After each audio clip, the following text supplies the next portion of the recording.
아이고. 지금이라도 가능할까요? 녹화. 네, 감사합니다.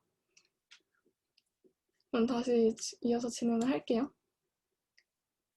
지금 사방으로 120의 값이 들어있는 걸 볼 수 있어요.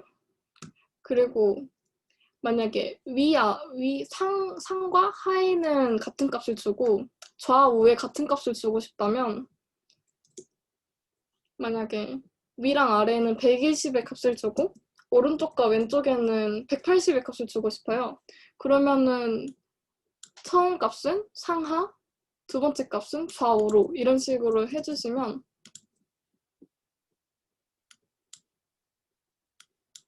이렇게 위아래에는 120, 120, 왼쪽 오른쪽에는 180, 180의 값이 들어있는 걸 알 수 있습니다. 지금 제가 알려준 이 내용들도 외우고 있으면 당연히 좋지만 굳이 외우시지 않아도 인터넷에 검색하면 충분히 나오니까. 그리고 현재 지금 일하시는 분들도 다 구글링 해서 사용하고 있으니까 부담 갖지 말고 편하게 이런 식으로 사용을 해주시면 될 것 같아요.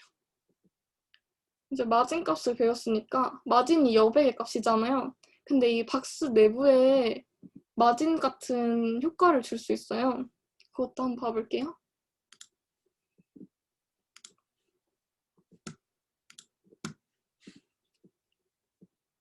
그걸 지금 안에 패딩이라고 하는데, 패딩 값은 약간 이 안에 지금까지 다이브 밖에다가 여백을 줬다면 이제 다이브 안에다가 여백을 주는 방식이에요. 이제 지금 예제를 보면은 박스라는 다이브 값 안에 패딩 레프트 값을 준 거예요. 그러면은 왼쪽 안쪽 여백에 30픽셀의 값을 넣은 겁니다. 이만큼 지금 다이브 태그가 있으면은 왼쪽에 30픽셀만큼 지금 여백이 생겼죠? 이런 식으로 마진이랑은 이제 다른 그런 느낌의 여백입니다. 이것도 마찬가지로 아까 마진과 똑같아요. 패딩 레프트를 주게 되면 왼쪽에 주는 거고, 탑에 주게 되면 위쪽, 라이트는 오른쪽, 바텀은 아래쪽 이런 식으로 줄 수 있어요. 이것도 마찬가지로 패딩이라는 한 CSS를 하나만 설정을 해주면은 위, 오른쪽, 아래, 왼쪽 이런 식으로 한 번에 한 줄로 패딩 값을 설정을 해줄 수 있습니다. 이제 이것도 간단히 보여드릴게요.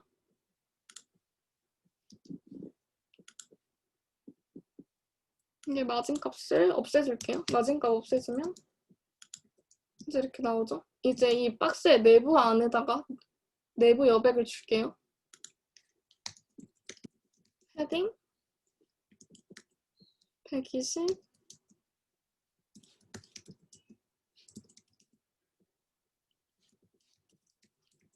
이렇게 주게 된다면 저희가 120, 150, 80, 70 이렇게 줬죠? 그러면 이제 120, 150, 80, 70 이렇게 지금 안에 내용이 들어간 걸 알 수 있어요.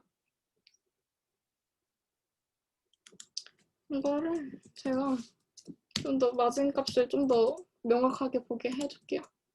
이런 식으로 패딩 값을 주게 돼서 지금 안 보이는데, 패딩은 지금 내부 여백이기 때문에 만약에 지금 배경색을 주게 된다면 다 같이 칠해지는 걸 볼 수 있고, 이걸 육안으로 볼 수 있는 게 지금 현재 이 방법밖에 없겠네요. 여기 안에 콘솔 창에 보시면 지금 패딩 값도 볼 수 있어요. 이렇게 패딩 값이 이런 식으로 사방에 저희가 원하는 대로 지금 들어가 있는 걸 알 수 있죠. 아까 제가 말씀한 방법이랑 마진이랑 방법은 똑같아요. 이렇게 120을 주게 된다면 이런 식으로 사방에 120의 값이 들어가게 됩니다. 상하 좌우도 마찬가지예요.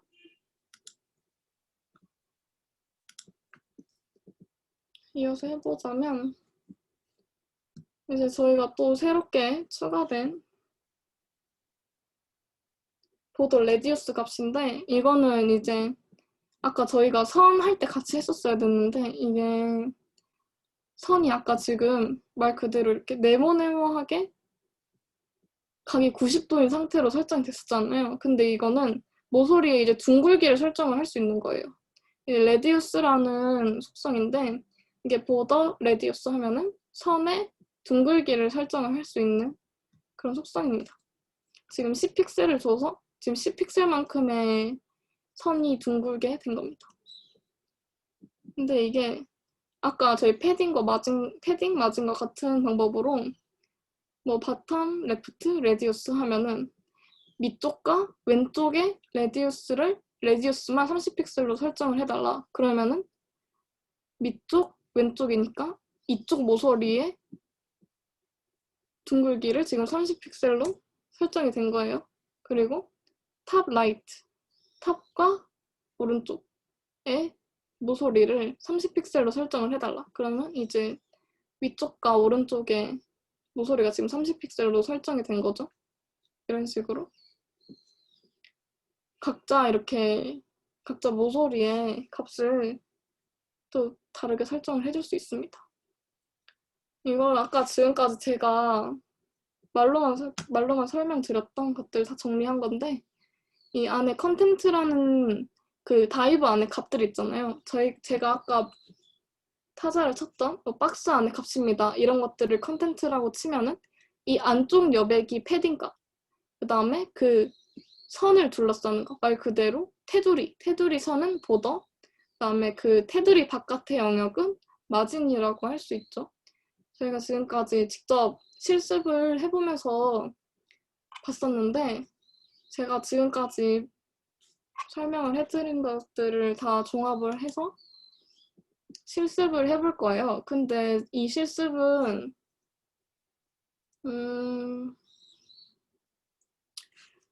지금 이게 과제로 나갈 건데 지금 현재 시간이 좀 걸려가지고 지금 바로 실습을 하는 게 아니라 다음 주까지 해야 하는 과제로 지금 내줄게요.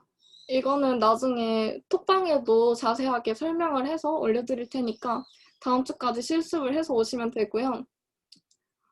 이게 잠깐 힌트를 주자면 이 예제값을 만드는 건데 위드를 100%로 주고 그 다음에 컬러 값, 이거 코드 값 다 드릴게요. 컬러 이 색상의 값, 그 다음에 이 백그라운드 색상의 값, 그 다음에 이 테두리 선의 색상의 값은 드릴 테니 이 최대한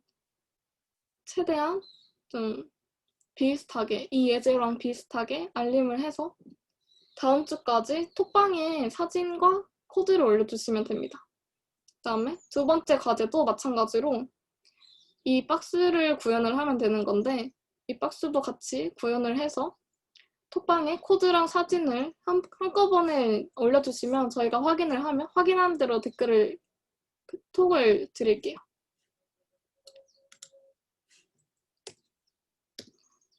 이렇게 저희가 박스 모델 실습을 예전에 했었어요? 혹시 토요일 수업 중에 이거 했었나요? 실습? 실습했었어요? 그러면은 1번은 넘어가도록 하고 2번만 과제로 내도록 할게요.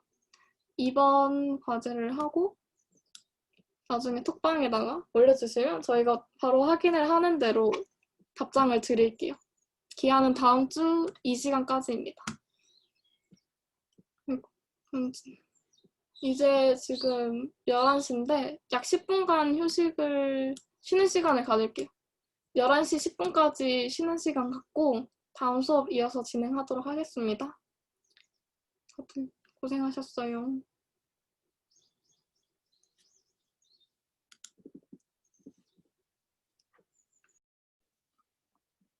여러분 다시 다들 돌아오셨나요?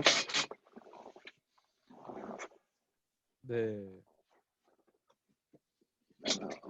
저는 이후에 수업 다시 진행하도록 할게요. 우선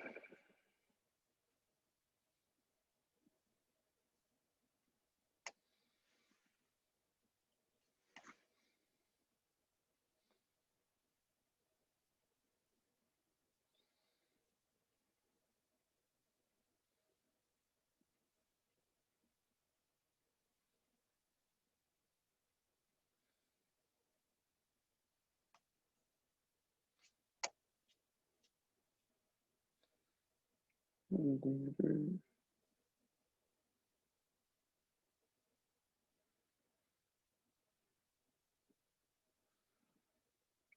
지금 화면 잘 보이시나요, 다들?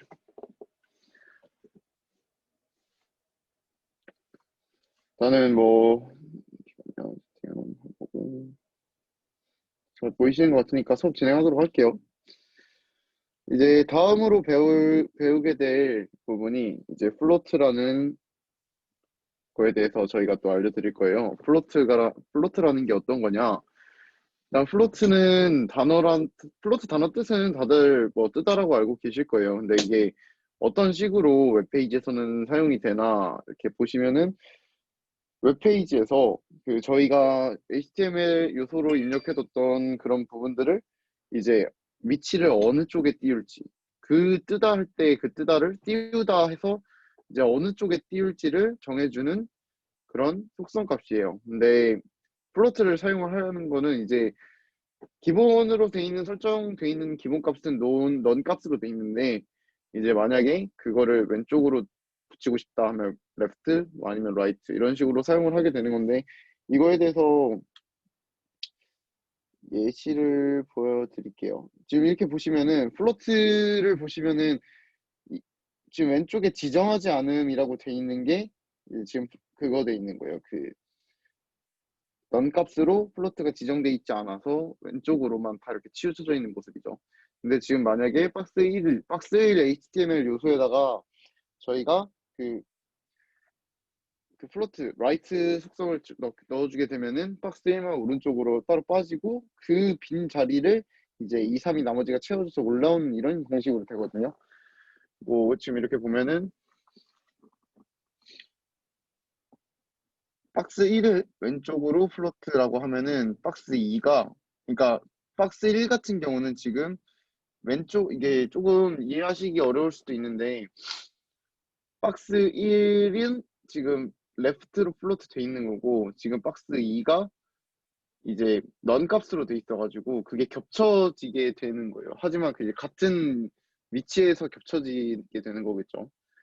그리고 모두 왼쪽으로 플로트를 하면은 그 플로트 된 순서대로 쌓이는 식으로 돼가지고 이렇게 지금 박스 1, 2, 3 이런 식으로 쌓이게 되는데 이거는 직접 이런 것들은 다 직접 한 번씩 해보면서 하면 되는데 플로트 같은 경우는 사실 되게 그 HTML에서 위치를 정하기에 사실 그렇게 좋지 않은 블록 코딩이라고 그 블록으로 한 단위여서 별로 이렇게 좋지 않은 거여서 자주 쓰지는 않는데 어 그래도 꽤 많이 쓰기 때문에 알아두시면은 되게 좋을 것 같은 되게 좋을 것 같아요. 근데 이제 이렇게 하나하나의 경우를 전부 다 알고 있는 게 아니라 그냥 HTML 요소에 한 번씩 넣어 보면서 저희가 직접 해보는 게 제일 좋거든요. 그래서 이런 부분들은 따로 이렇게 어떻게 뭐 하나하나 이걸 전부 다 실습으로 보여드리기보다는 그냥 플로트 속성을 사용을 하면은 어떤 식으로 되는지만 지금 플로트 여기 보시면은 왼쪽 코드 보시면은 지금 h1 태그 하나 이렇게 들어가 있고 p 태그 안에 이미지 태그가 들어가 있죠. 근데 이 플로트를 통해서 위치를 정해줄 수가 있어요. 여기 스타일에 지금 이미지 부분에만 플로트 레프트를 해준다면은 지금 아까 보시면은 뒤로 돌리기가 아까 보시면은 지금 이게 이 이미지 요소가 이렇게 한 칸을 쫙 차지하고 그 밑으로 지금 그 글들이 나오시는 거 보이시나요? 원래 이런 식으로 이렇게 그 한 칸이 그러니까 한 칸을 전부 다 잡아먹게 되는데 그러니까 한 줄을 근데 이제 플로트 속성을 사용을 하게 되면은 여기 보시는 것처럼 이 부분을 제외한 나머지 부분은 얘는 지금 왼쪽으로 밀려 있고 그 나머지 부분을 채워주는 식으로 할 수 있기 때문에 플로트 레프트 속성으로 사실 하는 부분이 많긴 해요. 근데 이제 사실 플로트는 제가 잘 안 쓰인다고 말씀드린 게 블럭 단위로 하기 때문에 이거를 그러니까 좀 되게 활용하는 방면에서 되게 불편한 점이 많아서 그런 거보다 그 플로트보다 대신 요새 많이 제한하는 방법이 이제 디스플레이 저번에 배우셨던 디스플레이 부분에서 디스플레이 플렉스라는 게 있는데 그 디스플레이 플렉스를 사용을 하면은 되게 그 전체 레이아웃을 구성하는 데 되게 큰 도움이 되거든요. 근데 그거는 나중에라도 배울 수 이게 알려드릴 기회가 되면은 따로 알려드리도록 할게요. 나는 그렇게 있다는 것만 알아주시면 될 것 같고 보시면은 뭐 라이트랑 넌값은 아까 보여드렸던 거고 근데 이제 플로터 보시면은 플로트에는 클리어 속성이라는 게 있어요.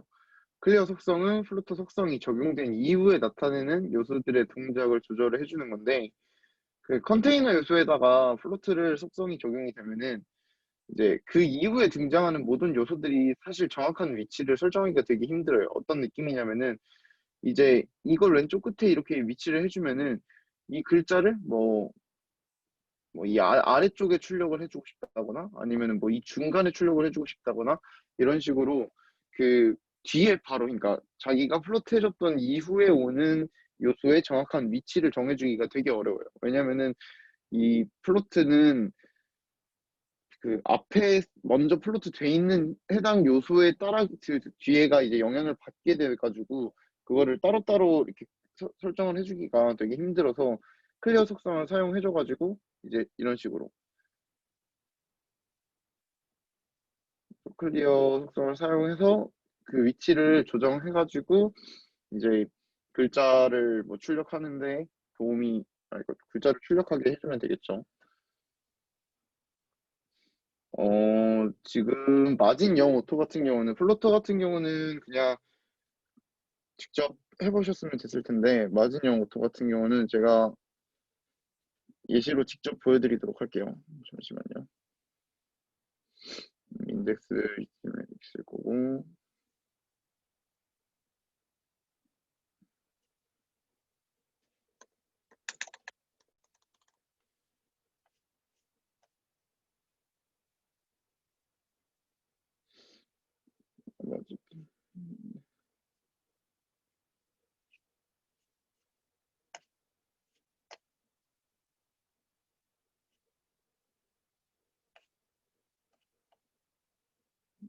지금 이런 화면이 있을 거예요. 지금 이거는 다 지우고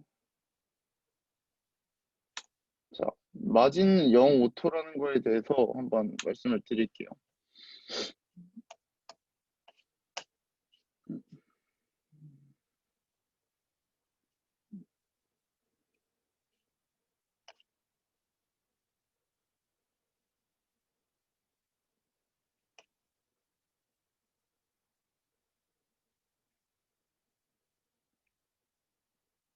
네.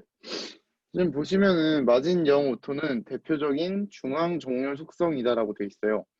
네, 아까 마진 박스 모델 하시면서 마진에 대해서 배웠을 텐데 그 마진이라는 게 컨텐츠가 있으면은 그 컨텐츠의 바깥쪽 여백을 의미하는 게 마진이잖아요. 근데 그 마진을 0을 줘버리게 되면은 이제 말 그대로 그 바깥의 여백이 없는 거고 이제 오토 같은 경우는 그거를 중간에다가 의미를 하게 되는 거예요. 근데 이 마진 영 오토라는 게 어떤 느낌이냐면은 그 마진 값을 받는 방법이 지금 보시면은 제가 VS 코드로 보여드리면은 예를 들어 뭐 제가 div 태그라는 게 있는데 그 태그에 마진을 넣어줄 거예요. 마진을 넣어줄 건데 이 마진을 넣는 방법은 지금 예를 들어 1픽셀 이런 식으로 넣어버리면은 상하 좌우 전부 다 1픽셀씩 들어가게 그 적용이 돼요. 근데 만약에 1픽셀, 1픽셀, 1픽셀, 1픽셀 이렇게 넣게 되면은 그러니까 위에 오른쪽, 밑에 왼쪽 순으로 이게 이렇게 적용이 되거든요. 근데 뭐 두 개만 이렇게 하게 되면은 위에 부분, 아래 부분 그러니까 상하를 같이 적용하는 게 이렇게 되고 그다음에 이게는 좌우를 같이 적용하게 해주는데 근데 여기에다가 지금 0이랑 오토를 넣어버린 거예요. 근데 이 0이랑 오토를 넣어버리면은 위 아래 같은 경우는 따로 마진을 설정해주지 않는데 오른쪽 왼쪽을 오토로 그러니까 이제 균등한 값을 넣어준다는 뜻이죠. 오토로 넣어주게 되면 이제 가운데로 모이게 되는데 이거는 직접 한번 보여드리도록 할게요. 그래서 뭐 그냥 간단하게 DIV를 하나 만들었는데 지금 뭐 DIV의 속성에 DIV는 안에 내용 컨텐츠에 따라서 그게 달라진다고 했으니까 제가 직접적인 크기도 한번 줘보도록 할게요. 200픽셀 이런 식으로 준 다음에 색상을 확인할 수 있게 하기 위해서 백그라운드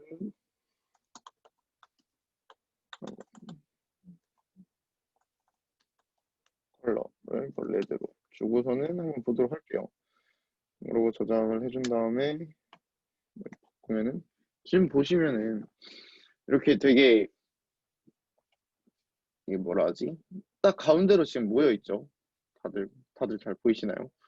지금 이렇게 가운데로 모여 있게 되는 거예요. 근데 지금 보시면은 좀 궁금해 하시는 분들이 있을 수도 있는데 혹시 질문이 들어오진 않았겠지만 제가 한번 따로 말씀드릴 게 있어요. 지금 분명 저희가 마진 탑이랑 바텀을 그러니까 마진 위에 부분은 지금 저희가 0을 줬잖아요. 그렇죠? 위에 아랫부분은 0을 줬고 지금 오토로 좌우에 오토 속성을 줘가지고 이 div 컨텐츠를 중간으로 모아주는 역할을 했는데 근데 분명 위에 마진을 0을 줬는데 지금 얘 같은 경우는 빨간색 박스가 위에 마진이 남아있죠. 이거는 어떻게 된 거죠? 라고 의아해 하시는 분들이 저는 있을 거라고 생각해요. 저도 물론 예전에는 궁금했었고 근데 이게 어떻게 된 거냐면은 HTML5에서 이제 코딩을 할 때는 이 전체적인 페이지에 기본적으로 들어가는 패딩 마진이 있어요. 마진이랑 패딩 그런 게 있어가지고 그 원래 대부분 코딩을 하면서 시작을 할 때 만약에 지금 이 위드스랑 헤이트를 지금 200픽셀로 해줬는데 100%로 한번 해볼게요.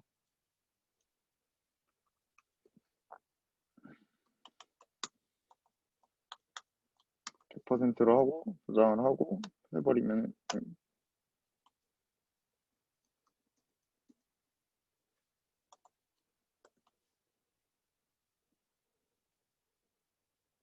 마진은 지워버리고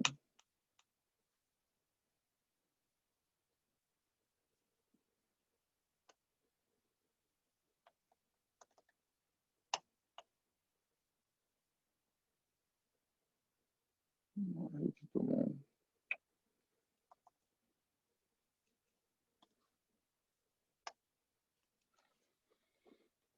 이렇게 해버리면은 지금 옆에 지금 남아있는 것들 다들 보이시나요? 왼쪽이랑 오른쪽 이게 다 마진이 이렇게 기본적으로 적용이 돼 있는 그런 뭐라 하지? 사실 규칙? 그냥 원래 내정돼 있는 그런 느낌이라서 이런 것들을 없애주려고 항상 대부분의 웹페이지를 만들거나 코딩을 시작할 때 꼭 스타일에서 혹시 별 선택자가 어떤 선택자인지 알고 계신가요, 다들? 저번에 한 번 말씀드렸었는데 별 선택자를 쓰게 되면은 모든 HTML 요소에다가 이 스타일을 적용을 하겠다라는 뜻이에요. 그래서 이 모든 스타일을 적용을 하기 위해서 마진을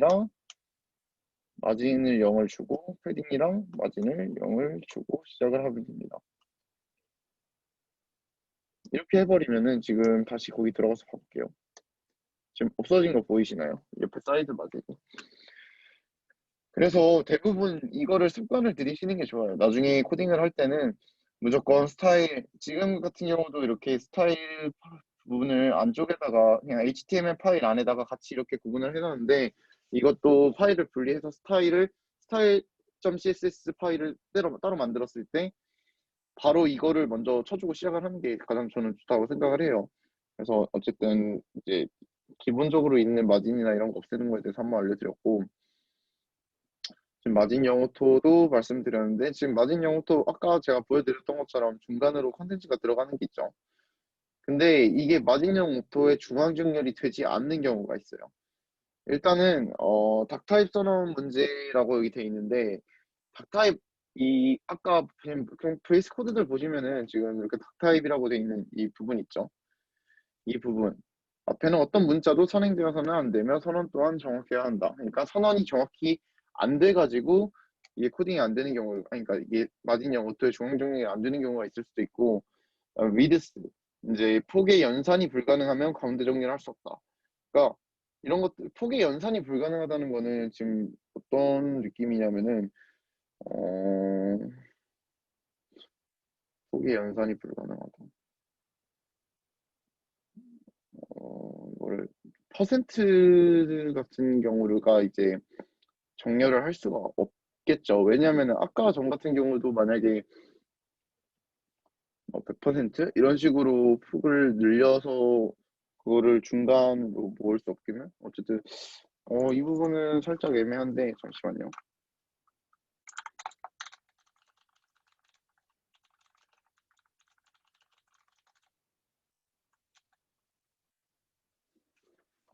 일단은 잠시만 이거 확인해서 한 번 더 알려드리도록 할게요. 그다음에 인라인 속성 태그는 이제 뒤에 가면은 이제 인라인 속성 인라인이 어떤 건지 저희가 따로 말씀을 드릴 거예요.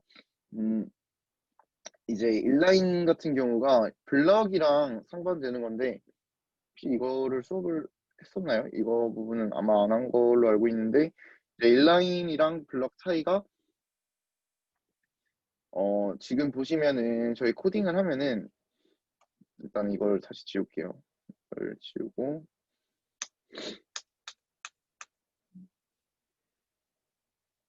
예를 들어 div를 하나 놓고 생각을 해볼게요. div를 두 개를 만들어 볼게요. 이런 식으로. 그리고 이렇게 세로 고침을 해보면은 지금 보시면은 D랑 F가 블럭 단위로 이렇게 한 층 한 층 쌓이게 되잖아요. 그쵸? 그러니까 D랑 F가 되게 작아가지고 D를 여기다 쓰고 F를 그 옆에다 썼을 때 DF가 같이 적용이 되는 건 아니에요. 왜냐면은 지금 보시면 저는 여기에다가 속성에 미드스를 100%를 주지도 않았고 그냥 D랑 F만 쳤는데 왜 이게 여기 끝까지 가냐라고 의문점을 가지시는 분들도 있을 수 있는데 그게 DIV가 블럭 요소이기 때문이에요. 블럭 요소는 이제 말 그대로 그 벽돌 같은 걸 보시면은 한 칸을 쭉 쌓고 그 위에 또 다른 걸 쌓잖아요. 그런 것처럼 블럭처럼 하나하나 쌓인다는 의미인데 이 블럭 요소, 그러니까 해당 HTML 태그마다 전부 다 블럭 요소인지 인라인 요소인지 그것들을 전부 가지고 있어요. 근데 이제 인라인 속성 같은 경우가 블럭 그 이제 옆으로 이렇게 뭐라 해야 되지? 혹시 제 캠 보이실지 모르겠는데 블록은 이렇게 쌓이는 경우라고 생각을 하시면은 인라인 같은 경우는 이 해당 HTML 에서 이런 게 있으면은 그게 옆으로 붙일 수 있는 그런 속성들을 얘기를 하는데 이거는 제가 보여드리도록 할게요. 지금 디스플레이 속성을 알려드리도록 할 건데 지금 보시면은 아까 제가 말씀드린 블록이랑 인라인이 이렇게 나와 있어요. 근데 이 속성은 이제 HTML 요소가 해당 웹 브라우저에서 어떻게 보이는가를 결정을 하는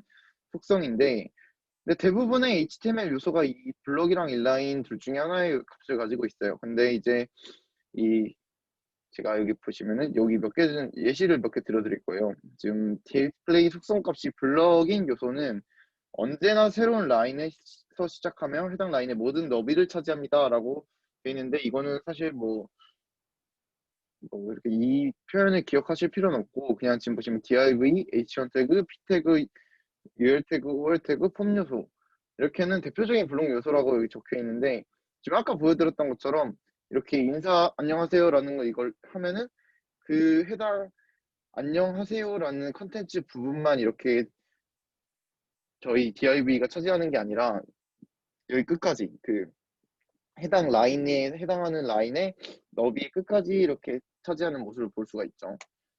인라인 같은 경우는 반대로 새로운 라인에서 시작하지 않고 진짜 안녕하세요라고 저희가 여기 만약에 잠시만요 넣어볼게요. 뭐 이거 지우고 여기다가 안녕하세요를 치고 백그라운드 화이트로 해서 저장하고 바꾸면은 지금 보시면은 div는 이렇게 안녕하세요가 아까 제가 무슨 요소라고 했죠? 블록 요소라고 했으니까 이렇게 한 줄 전체를 잡아먹어요. 하지만 이게 div가 아니라 지금 아까 PPT에서 보였던 것처럼 스판 태그나 뭐 A 태그 같은 텍스트 태그가 그런 스판 태그나 A 태그가 들어가게 되면은 div에서 스판을 바꿔주면은 보이시죠? 이게 적용이 안 돼. 바꿔주면은 스판 태그가 얘는 전체를 차지하는 게 아니라 지금 딱 안녕하세요라는 컨텐츠 하나만 차지하는 게 걸 볼 수 있죠. 이런 식으로 블럭이랑 인라인을 사용하면 되는데 근데 그러면은 자기는 이 블럭도 사용을 하고 싶고 이제 인라인도 같이 사용을 하고 싶은 거예요. 그러려고 나온 게 이제 이 인라인 블럭이라는 게 있는데 그거는 좀 따로 보여드릴게요. 일단 이거부터 말씀드릴게요. 지금 아까 말씀드렸던 것처럼 지금 예시 요소들을 몇 개 들었는데 이 예시 요소들처럼 모든 HTML의 해당 요소들은 기본 디스플레이 속성 값을 전부 가지고 있어요. 근데 이 디스플레이 속성 값도 강제로 변경을 시켜줄 수가 있긴 해요. 예를 들어 지금 스판 태그에서는 이 디스플레이 그 요소가 제가 인라인이라고 말씀을 드렸죠. 인라인이니까 지금 이렇게 해당 콘텐츠에 해당되는 내용들만 이렇게 적혀 있잖아요. 근데 만약에 어딨지? 여기다가 변경을 디스플레이를 블락을 해주게 되면은 얘도 지금 블락 요소로 바뀔 수 있어요. 이런 식으로 해당 그러니까 HTML 요소들은 각각의 고유한 그런 것들을 전부 가지고 있거든요. 그 고유한 디스플레이 값들을 가지고 있는데 그 디스플레이 값들을 이제 저희 임의적으로 변경을 시켜주는 게 가능하다는 거예요. 고정돼 있지만은 않다라는 거예요. 그것들 유의해 주시면서 뭐 예를 들어 인라인 속성을 사용하고 싶다고 스판 태그만 사용할 필요도 없고 이미 div의 하나를 만들어 놓고 div의 속성을 인라인으로 변경을 해준다. 이런 식으로도 사용이 가능하다는 뜻이에요. 예를 들면은 지금 여기 보시면 li 태그, 리스트 태그가 원래는 지금 아까 예시 드렸던 것처럼 예시 들은 걸 보면은 지금 리스트는 지금 블록 요소로 들어가 있죠. 근데 이거를 디스플레이 인라인으로 인라인 요소로 속성 값을 변경하는 게 가능하다라는 거예요. 그래서 이거는 사용할 때 디스플레이 땡땡 치고 이제 인라인을 사용을 하면 되는데 이제 인라인 블럭이라는 게 있어요. 이거는 저도 좀 많이 썼고 많이 쓰실 것 같은데 디스플레이 속성 값이 인라인 블럭으로 설정된 요소는 해당 요소 자체는 인라인 요소처럼 동작을 하는데 그 해당 요소는 인라인으로 동작한다는 게 어떤 뜻이냐면은 아까 보여드렸던 것처럼 이렇게 해당 요소 하나만 그 뭐라 해야 되지? 이 컨텐츠 안에 있는 컨텐츠의 범위만 차지를 한다라고 얘기를 드렸는데 이 해당 요소 내부에서는 블록 요소처럼 작동을 하게 돼요. 그래서 인라인 블록 아까 제가 그 블록 요소랑 인라인을 둘 다 사용하고 싶다 할 때 어떤 느낌으로 사용하고 싶냐라고 그러니까 그 둘 다 사용하고 싶을 때 어떤 걸 사용하면 되냐라고 얘기했을 때 말하는 게 이 인라인 블록이에요. 뭐 이제 인라인 블록은 여기까지 그러니까 디스플레이의 속성은 여기까지 하면 되는데 잠시만요. 네,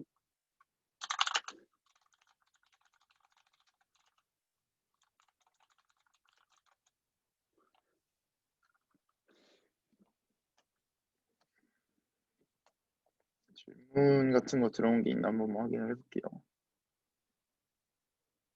비저빌리티부터 진행을 하게 되는데 이 부분부터는 청선 학우님께서 조금 도와주시도록 할게요. 일단 공유 중지하고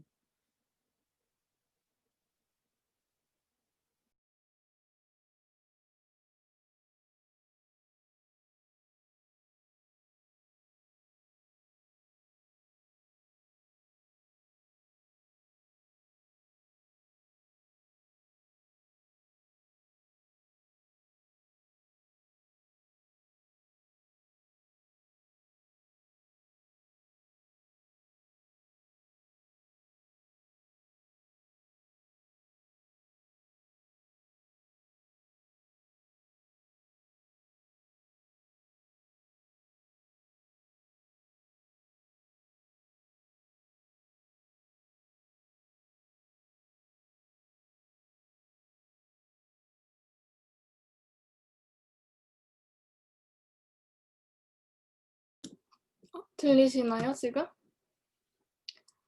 다시 이어서 진행을 하도록 할게요. 지금 비저빌리티까지 했죠, 지금. 이거를 다시 보시면 지금 이 속성은 이제 말 그대로 비저빌리티가 말 그대로 뜻이 이제 보일 수 있는가, 이제 보이는 기시성이라고 하죠. 이제 보일지 안 보일지를 결정을 하는 건데, 이제 지금 이 속성을 사용을 하면 이제 복잡한 메뉴나 레이아웃을 손쉽게 만들 수 있다고 지금 설명이 돼 있어요. 이게 말 그대로 보이나 안 보이냐, 이게 속성값이 이제 말 그대로 직역을 하면 이제 보이는 것, 이제 숨겨진 것, 그 다음에 콜랩스는 이제 충돌이라고 하죠. 이거를 이제 이건 약간 직관적인데 1번, 2번 지금 직관적으로 보이고 안 보이고를 뜻하는데, 콜랩스는 이제 뒤에 예제를 보면서 알아보도록 할게요. 지금 이렇게 이런 식으로 적용을 할 수 있어요. 비지빌리티 점점 해서 이제 옵션 값을 주면 되는데, 이제 비저블은 말 그대로 이제 이 HTML 요소를 보여주는 거예요. 지금 이 예제를 보시면 A 태그를 주고 비지빌리티 히든을 줬죠. 그러면은 지금 히든은 웹페이지에 나타나지 않는 거니까, 숨기는 거니까 이 A 태그가 보이지 않게 될 거예요. 이런 식으로 적용을 하게 되면. 그다음에 만약에 비저블을 하게 되면 이 웹페이지의 요소를 나타내는 그런 식으로 적용을 할 수 있겠죠. 그리고 콜랩스는 이 동적 테이블에서만 사용할 수 있는데, 이거는 테이블이라는 태그가 또 따로 있어요. 그 테이블의 테두리를 한 줄만 보여주는, 이제 잘 사용하진 않으니까 이제 그냥 알고만 넘어가도록 할게요. 그런 거 있다는 것만. 이제 콜랩스는 그냥 테이블에 한 줄만 보여줄 수 있는 그런 요소입니다. 네, 그 이제 비저빌리티를 보여주자면,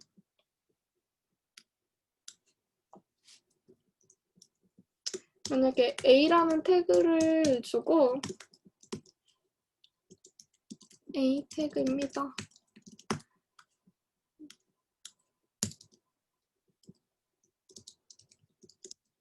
이런 식으로 스타일을 줘볼게요.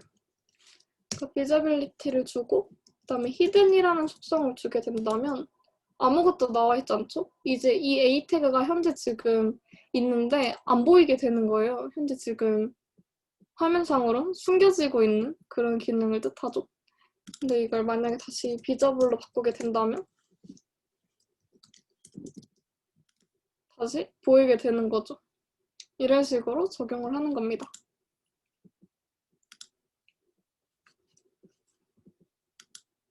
포지션은 이게 좀 머리가 아픈 그런 속성인데, 이제 스태틱은 기본값, 이제 아무것도 적용을 안 한 이제 그대로의 값이고, 앱솔루트는 이제 직역을 하자면 절대적인이란 뜻이잖아요. 그래서 이제 화면에 절대적인 값으로 표시를 해줄 수 있는 거예요. 포지션을 주고 앱솔루트 값을 준다면 이제 만약에 화면에 띄우는 아무 요소를 이런 식으로 직관적으로 줄 수 있는 거예요. 왼쪽으로 10cm, 위에서 20cm 그러면은, 픽셀. 그러면은 왼쪽에서 10픽셀, 오른쪽에서 20픽셀만큼의 절대적인 값이 나오는 거고, 릴레이티브는 상대적인이라는 뜻이죠.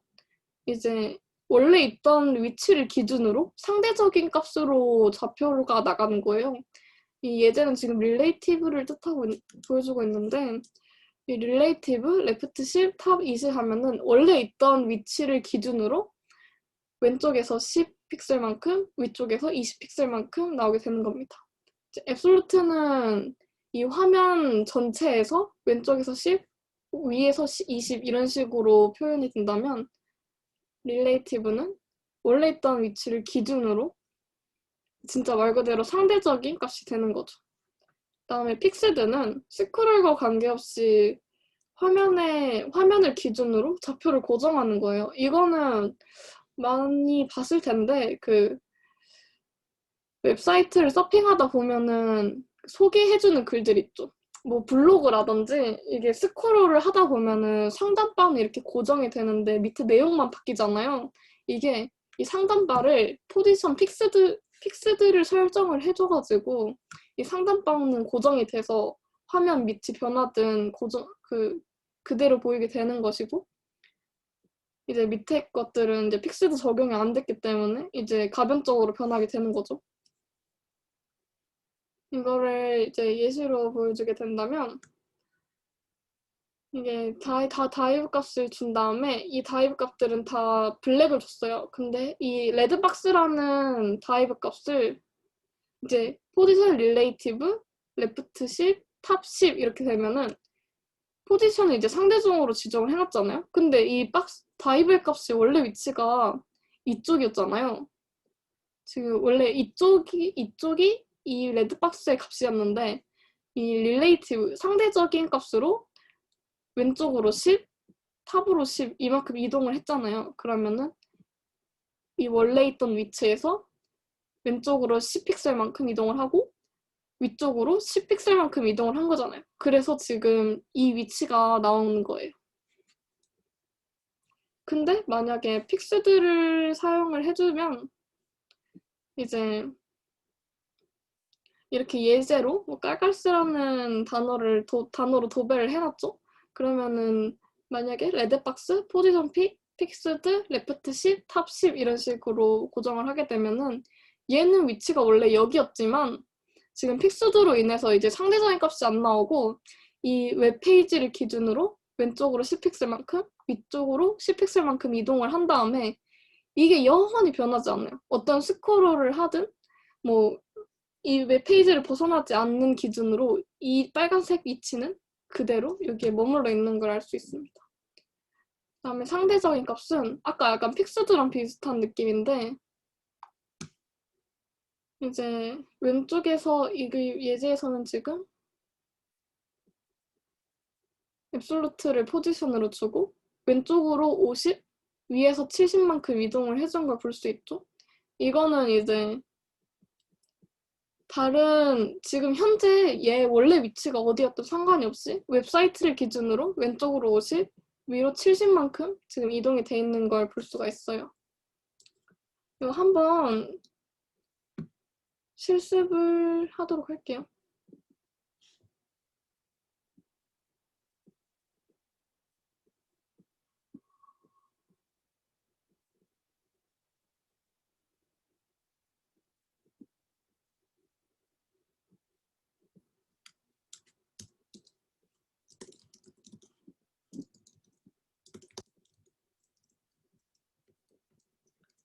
이렇게 한 6개 정도 타입 태그를 만들어 보고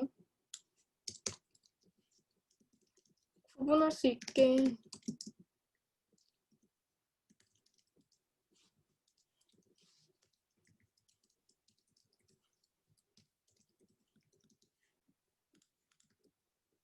이런 식으로 지금 현재 나오고 있죠? 근데 이거를 마진값을 아까 배운 마진값을 줘서 좀 떨어뜨려 놔 볼게요. 이런 식으로 이제 다이브 값들이 설정이 되어 있죠? 두 번째 박스를 기준으로 이제 보여드릴게요.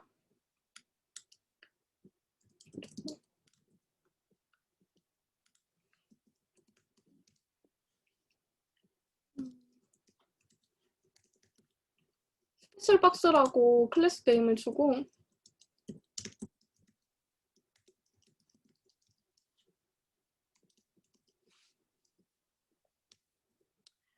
처음에 했던 게 릴레이티브니까 릴레이티브 값으로 해서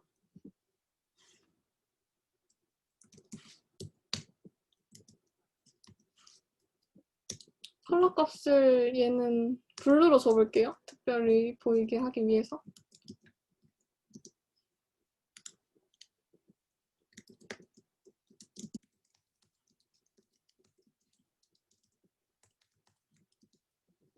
이런 식으로 지금 이동을 한 걸 볼 수 있죠? 잘 10픽셀로 하면 잘 안 보이니까 왼쪽으로 80, 원래 있던 자리를 기준으로 왼쪽으로 80, 위에서 80 정도를 주게 되면은 이런 식으로 원래 있던 자리를 기준으로 80, 80씩 이동을 한 걸 눈으로 볼 수 있습니다. 그리고 이제 픽스들을 기준으로 설명을 해드리면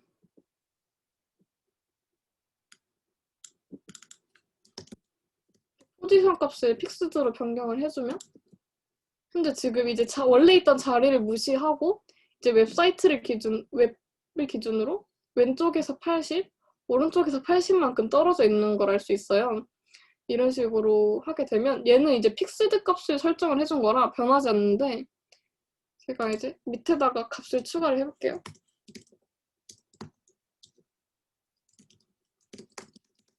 안녕하세요라는 일단 많은 다이브 값을 더 추가를 해볼게요. 이런 식으로 엄청 많이 추가가 되면은 지금 밑으로 쭈르륵 나왔죠. 근데 지금 보면은 이 값 보이죠? 이 값은 웹사이트 뒤에가 변하든 변하지 않든 이 웹사이트 기준으로 80, 80만큼 이 자리에서 변하지 않고 그대로 있는 거예요. 아무리 스크롤을 하고 뒤에 화면이 바뀌어도 이 박스는 이 위치 그대로 있게 되는 거예요. 근데 이제 상대점의 값은 이제 남는 게 앱솔루트 값이죠. 만약에 앱솔루트를 설정을 해주면 이제 픽스랑 그대로 왼쪽에서 80, 위에서 80만큼 정해진 곳에서 떨어져는 있지만 이제 변하진 않는 거. 픽스드가 이제 좀 특별한 경우죠. 이런 식으로 웹사이트에 절대적인 값으로 위치를 설정을 할 수 있습니다.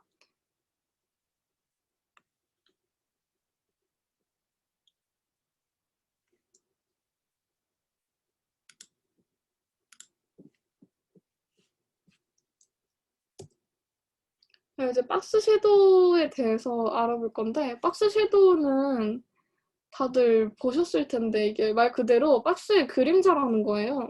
이제 그림자의 위치를 설정을 해줄 수 있는 건데 이제 여러 가지 꾸미는 요소들이 점점 나오죠.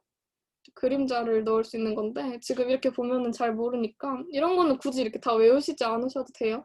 그냥 이런 게 있구나만 보시면 되는 게 처음 값은 x값, x좌표의 값, 두 번째는 y좌표의 값, 그 다음에 블러의 값, 블러는 이제 흐림 정도죠.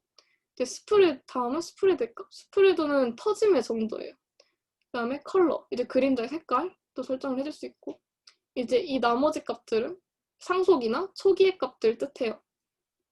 그 다음에 인셋은 이제 그림자를 안쪽으로 설정을 해줄 수 있는 거예요. 원래 기본의 값은 그림자는 밖으로 설정이 되어 있습니다. 이제 이 자료들을 보시면 A라는 ID 값에다가 박스 섀도우를 5픽셀, 5픽셀만큼 줬어요. 아까 첫 번째, 두 번째 값은 X좌표의 값, Y좌표의 값이라고 했죠. 그러면은 X의 좌표값만큼 5픽셀 나와 있는 거고 Y의 좌표만큼 5픽셀 나와 있는 거예요. 이런 식으로 박스 섀도우를 가장 기본적인 형태로 표현을 해주자면 5픽셀, 5픽셀 이런 식으로 나와 있는 거고 이제 두 번째 값은 아까 블러의 값이었죠? 블러의 값은 이제 흐림의 정도예요. 이제 5픽셀, 5픽셀, 5픽셀 이 뜻은 X 좌표 쪽으로 5픽셀씩 늘리고 Y 좌표로 5픽셀 늘리고 그다음에 5픽셀만큼 얘를 블러 처리를 해주겠다. 이제 여기도 이제 값이 들어가는 그런 기준이에요. 그다음에 이 C 박스에는 지금 네 번째 요소가 추가가 됐죠? 아까 네 번째 요소는 스프레드였어요. 스프레드는 퍼짐의 정도인데 이제 5픽셀만큼 더 퍼진 거예요. 이 지금 위에 거랑 비교를 하자면 지금 이 박스가 블러 처리가 된 상태로 이만큼밖에 안 나와 있죠? 그림자가 지금. 근데 5픽셀만큼 더 스프레드 시킨 거예요. 퍼지게 한 거기 때문에 이런 식으로 그림자가 2배로 늘어나게 되는 걸 볼 수 있습니다.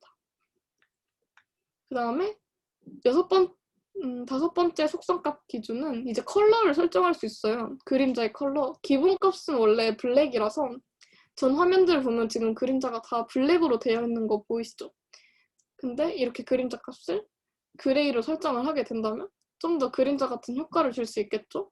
이런 식으로 얘도 X로 5픽셀, Y로 5픽셀, 그 다음에 블러도 5픽셀씩, 스프레드 값도 5픽셀로 설정을 해주고 그림자까지 회색으로 설정을 해준 거기 때문에 지금 이렇게 나오는 걸 알 수 있고, 그다음에 지금 여기는 인셋 값을 설정을 해주는데 인셋은 안으로 그림자 효과를 주는 거잖아요.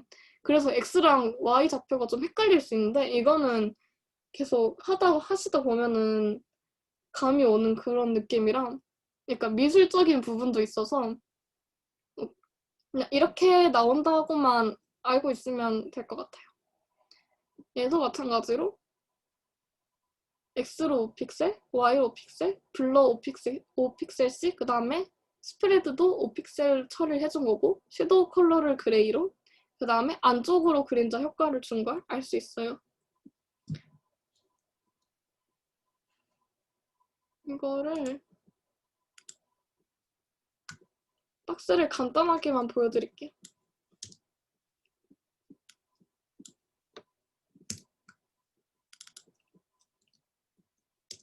박스 색깔을 핑크로 해줄게요. 그리고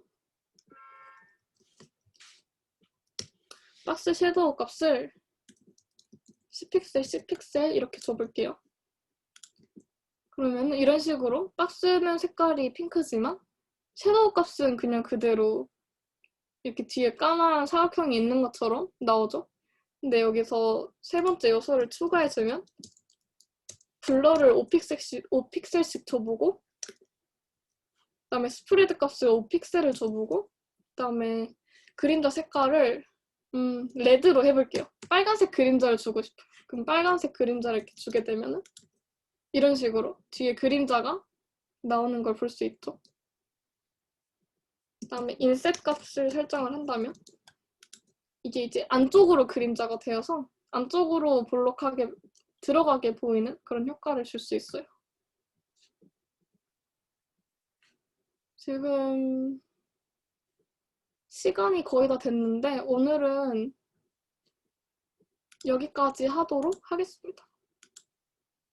오늘 박스 섀도우까지 다 진행을 했고 이제 다음 주까지 과제가 하나 그 톡방에 보내드렸는데 그 과제를 해주시면 될 것 같아요.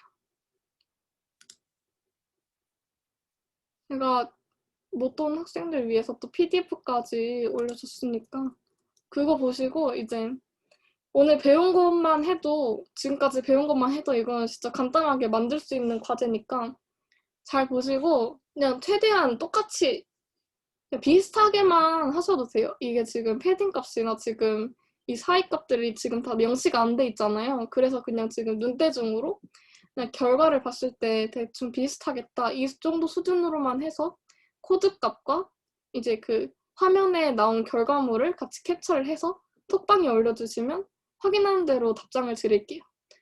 그리고 이제 다음 시간에 피드백도 함께 진행을 하도록 하겠습니다. 마지막으로 출석 체크 마무리 하겠습니다.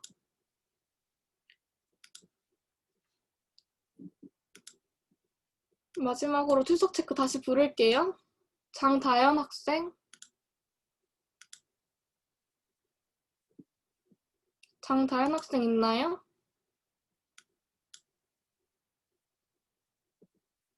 네. 그다음에 김세훈 학생, 네, 네. 박솔천 학생, 네. 서하늘 학생, 네. 손동민 학생, 네. 손민수 학생, 없는 걸로 하고 이상은 학생, 네. 이유빈 학생,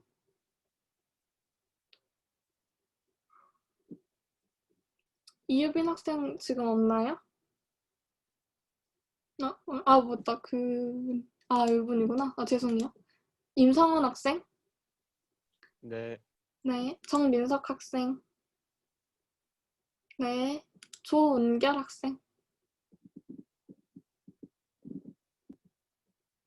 네.